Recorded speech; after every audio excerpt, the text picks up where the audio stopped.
Hi there, it's Mike again with a review this time of the G4 Cube. This computer is a little bit old actually. It was originally designed and sold by Apple in 2000-2001. But however, for interest's sake, I thought I'd just give it a quick review. So let's take a look at it.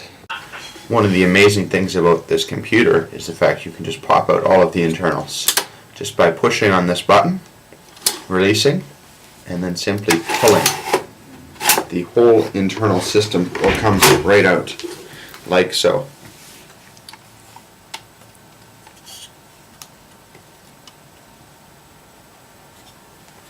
It's very easy to get inside, access, and change anything that you feel the need to change. Okay, now internally within this Mac, it only has 450 megahertz processor, PowerPC G4 processor, which for its time was actually quite impressive. Of course, now that is just nothing, but it still runs quite zippy, I find. I'll show you a demonstration in just a second.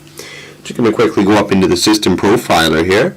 Just quickly read off some of the specs. It only has a megabyte of L2 cache, 192 megabytes of RAM, and the hard drive I believe is only 30 gigabytes. Okay, and just a little speed test here.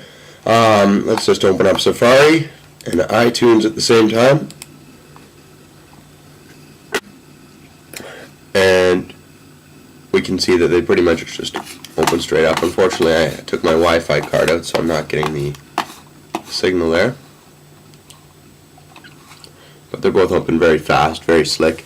It is running just Panther on this system, but it's still quite impressive, the speeds. This computer also came with a quite decent 15-inch studio display, which we can see right here. For 2000-2001 era, it's quite amazing, quite thin, and it also has two USB ports at the back. This computer also came with quite a nice Pro keyboard. Has all the normal features as the current keyboards have, such as the sound up and down, mute, and eject button. However, it does not, of course, have the buttons for expose and dashboard. It also has two USB slots on each end, making it quite a nice keyboard.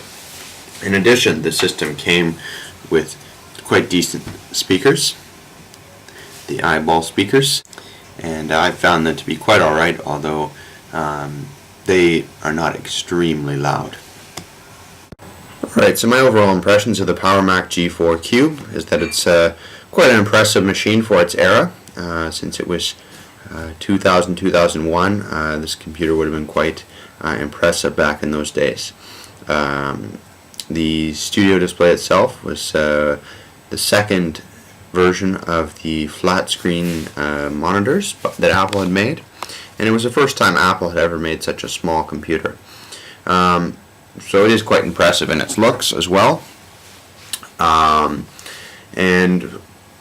I myself am not using it as a full-time computer. It's not something that I am using for all my daily needs.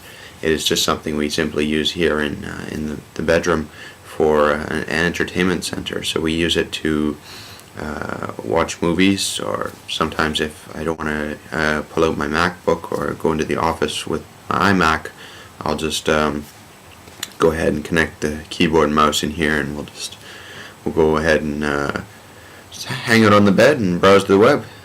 So it's quite nice. Overall, I've really enjoyed having the system, and I can't wait to upgrade it to 10.4 to see how it does.